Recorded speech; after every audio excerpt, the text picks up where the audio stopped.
beautiful darlings, hello beautiful people. Today is the 31st of October and I am having my first official book club meeting. I am so excited. We are going to review Nicolette Mashile's What's Your Move, and I'm quite excited. I don't even know what to say. I'm just going to change because the theme is pink, pretty in pink. So yeah, I'm going to change because I've been busy preparing for my ladies. So they are coming now and I also have to prepare myself. So yeah, bye, see you later.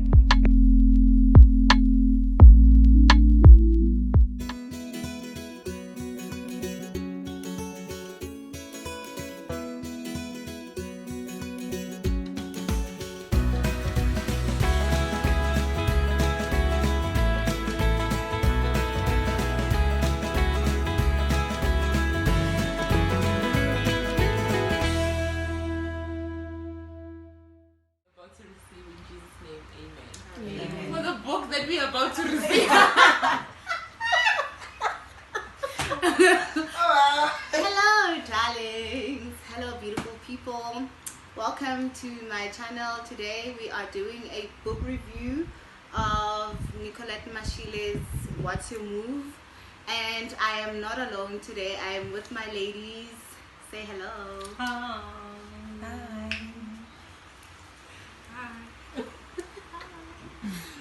Okay, so I don't really know what to say. I don't know where to start, but this is our first ever book club meeting and we'll just see how everything goes.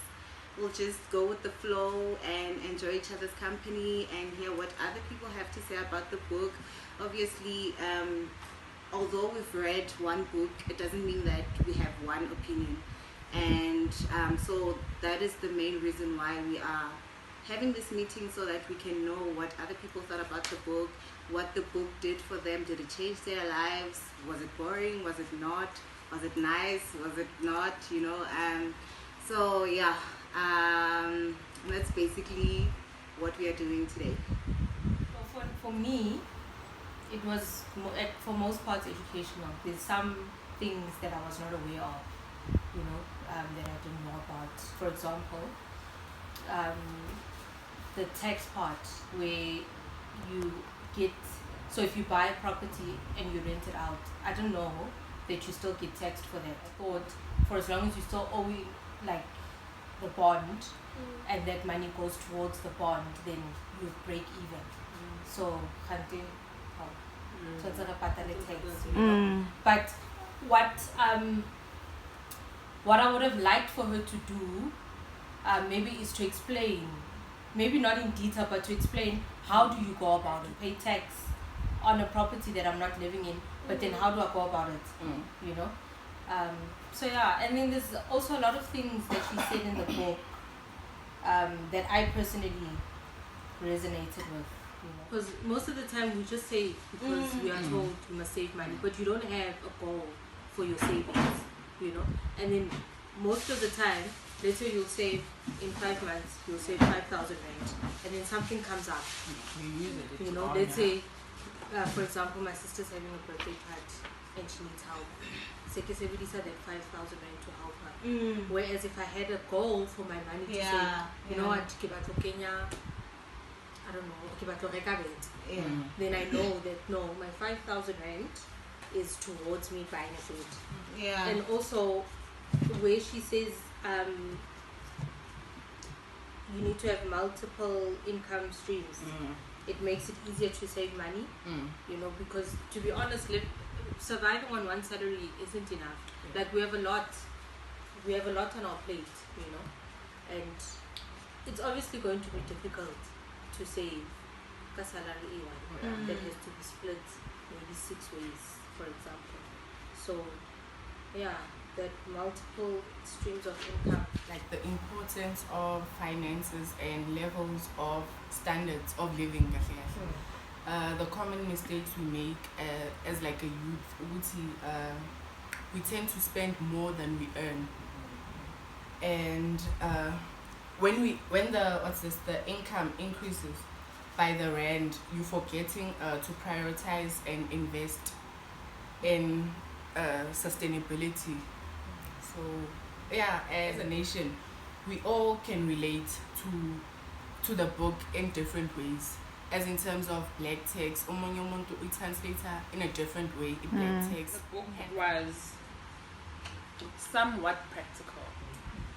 I'm going to refer to in the book where she refers to where we actually go and get your statement for most probably like 6 months and have different types of highlighters to highlight everything that you have done. For me, that is the biggest thing, to actually see where your money goes to.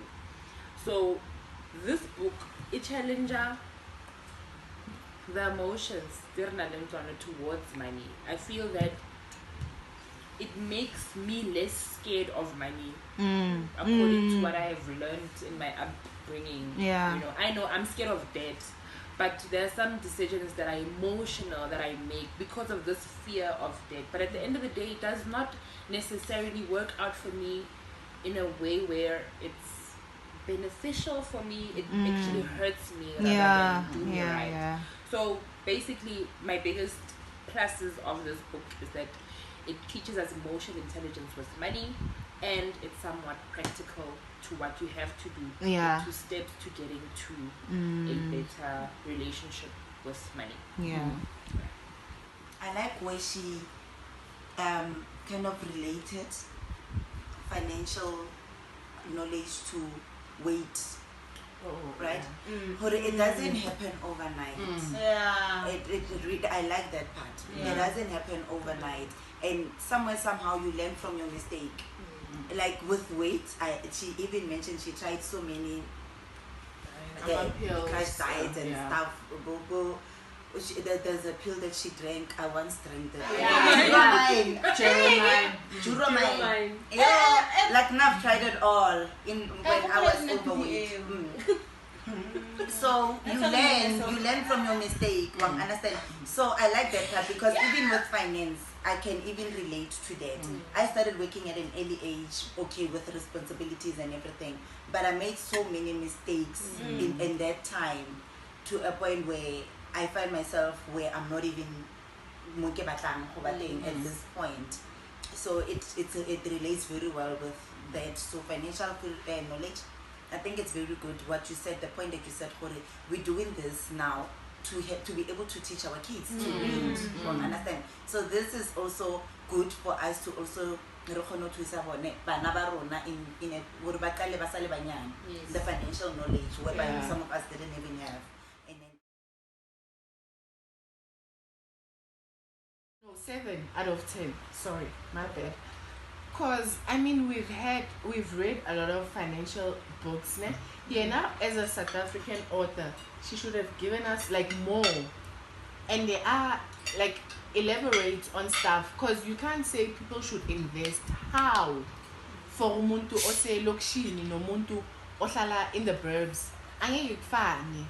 So many are elaborate, and then open ama solutions to the stuff. When we understand what the way here she dealt with like dropping out of university, going to college, we understand. Mara if you were on someone who doesn't have the finances to pay for private college, you know, to pay for university, so balance the equation. So for me, I'll give it 8 out of 10. 1, because there was like a spelling grammar mistake. Got the last book. I mean last page of the book. Do you see that? No, not only last page. Not only that. Most of the chapters I saw that. So there was like and South African books, I don't know why. There's this thing, grammar. Have you noticed? Yes. It's like they don't proofread. Hey, and you're working with publishers, editors, and stuff like that. So it really irritates me when you're paying for someone to do that work for you and they don't do it to the best of their ability. Because of there are lessons which I appreciated so much, and I know for sure what I will do and implement when I start to work, you know, because I've also had my fair share of mistakes, finances, which affected my life so much in so many ways. And then for some humor, I will give it to her, you know. I laughed here and there, and then now I really love it when a book tells me more about you. Like if I can relate to a story, like that time Bridget I really love the stories of Bridget actually in this book. So those stories that are so relatable, I really like them, and yeah, that's what I liked about the book. And I just didn't like that she didn't tell us how she got to her 1 million. Because that was the reason why I got the book, because I wanted to know, how did you get to your first million? Or maybe Lina, I'll do similar things, because she does say, and that's what I'll give her credit to say, what works for you might not work for me, you know. And she always emphasizes that, and I appreciate that from the book. So yeah, 8 out of 10 because of the humor, the lessons, the relatable stories. Mare -2 because of Grant. Give Nicolette a 7 out of 10. No. I think I'd give her an 8. She gets a plus point because I didn't finish the book, so I can't say a whole lot. But based on what I've read, you could say for this 8 for me, like I said in the beginning, it's very practical. It speaks to me the practicality side of things. Whereas I think personally I am going to wake up one day, not even like long, tomorrow even or next week, whatever. I'm going to wake up. I'm going to wake up and go and find my statements and actually highlight everything and see where my money goes. So that for me is a very big plus. The emotional aspect of money, how to treat money. If you treat money well, it treats you well in return as well. So that is another reason why. So I feel like Nicolette overall, she talks about how to look at money, how to treat money for it to treat you well. Another thing I like about Nicolette is that she opens our eyes to understanding the law of finance, the law of how people talk to us, sales agents. She opens up in how to understand how to read the contracts that we are signing, that we are making and everything. So for me that's a big plus, and she talks about it a lot. So I feel like if you are in that field, if you are in her standard, in her life, you understand her better. But I don't think it's a bad book. In general. So I am 8 out of 10 for me.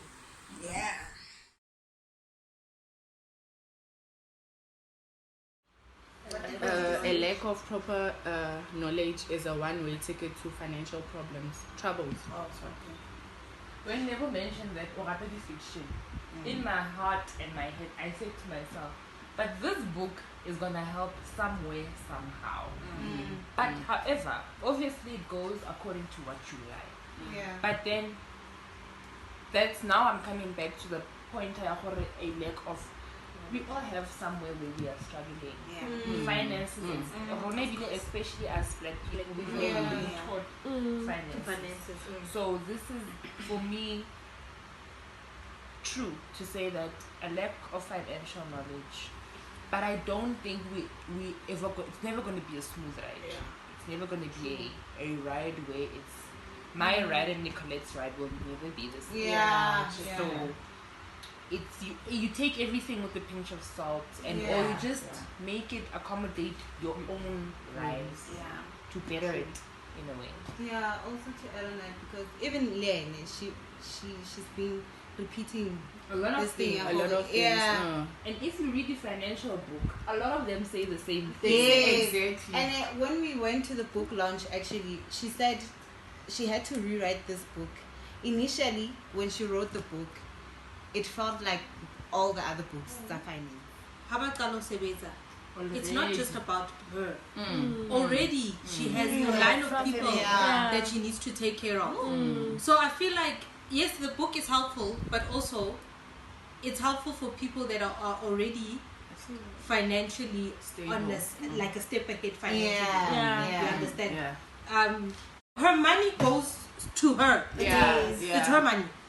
I had my child when I was 19, and I was not working. So already when I got into the field of working. And having money, I already had a responsibility. And then the father, Raplet passed away. Now I'm alone. So now I'm like, okay, what's gonna happen? So I think I agree with you. How she comes from a place of privilege. Actually, she does. There's a part where she says she had an income of 5,000, I think. and And her dad topped it up. How many of us can say You that? understand? You're working and then you have that top up. I fully agree to that. How many people can say their parents can top them up? Yeah, when Your Nine parents pounds. can't even give you 500 rand. no, at now all. when we work, our parents become our children. Exactly. And So then- now that's what I noticed, that first it's a point of privilege that she comes from, to her maybe, to her, it's not wow. That's fine. So I think the example is a hahe. Give an example. That's practical. Yeah. Studying real to Realistic. She probably needed to do some sort of research with an average person, Yes. with how much that person Yeah. earns. Yeah. And normally when we start off in life, it's both 3,000. That's when the problem starts. Yeah. So you're earning 3,000. By the time you're earning 10, you are still indebted to the 3,000 mistakes that you made when you were earning 3,000. Yeah. So that is the problem. Now I'm earning 10. I keep woody. Yes, I want to grow financially, knowledge and whatnot, but where do I go now? So I feel like maybe enough too much about herself rather than to actually, which is not necessarily a bad thing. But, For accommodate everyone. yeah, it's not the same. Maybe her target market is not for those people, but for they can. I think But her thing is she wants to teach people She wants to Financial. free themselves from debt. financial burdens. Yes. So, but having financially challenged, ke rona batho ba bantsho. And we batho wanna ba know go how we can go from kasi. that to Wa ntlhaloganya? So when you read a book like this, somehow you're looking for something that will give you a solution. Hey beautiful people, hey beautiful darlings. So it's a Friday after the first official book review meeting of my book club.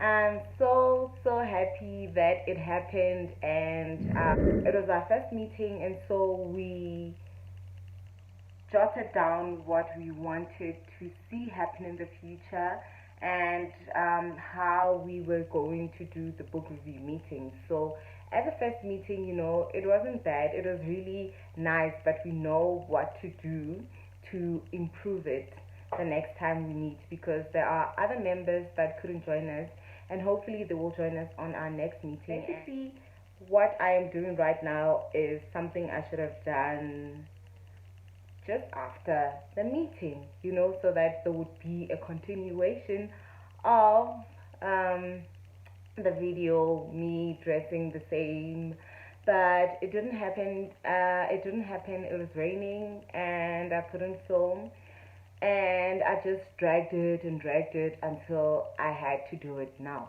I am just going to conclude on our review of Nicolette Mashile's What's Your Move. This is the book we chose at our book club to read for 2 months and then gather as we did and discuss it and rate it and just have a nice lunch with nice chats and nice conversations, We decided to give this book a 7 out of 10. We rated it 7 out of 10.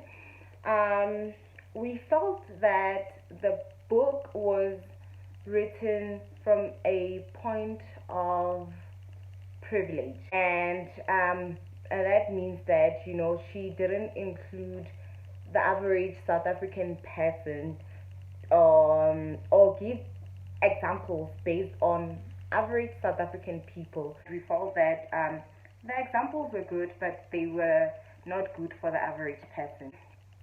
She did give us good insights about types of investments, the laws behind finances. She did say that she's not a financial advisor, but her advisors were quite great and very informative, and we appreciated that.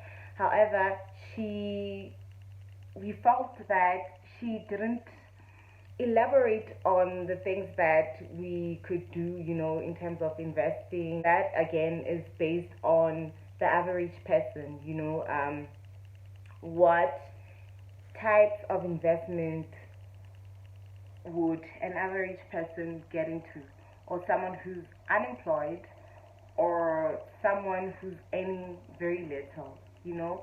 And another thing that we spoke about was she always mentions that, you know, she made her first million, and we were really interested in knowing how she got to a million. But in the book, she doesn't really give us that, and I was very much upset about that, because I would have loved to know how it came about. But one member mentioned that in one of her videos, Nicolette's videos, she did mention that, you know, she was saving towards a wedding, and unfortunately the relationship ended, and that's how she got to her million. But I really would have loved to see it in the book. Another thing we liked were the practical things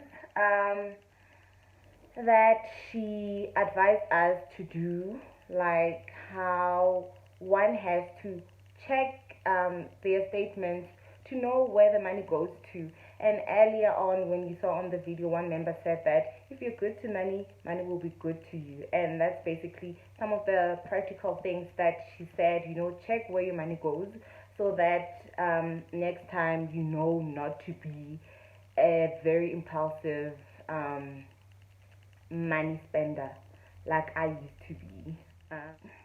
We realized that there were some grammatical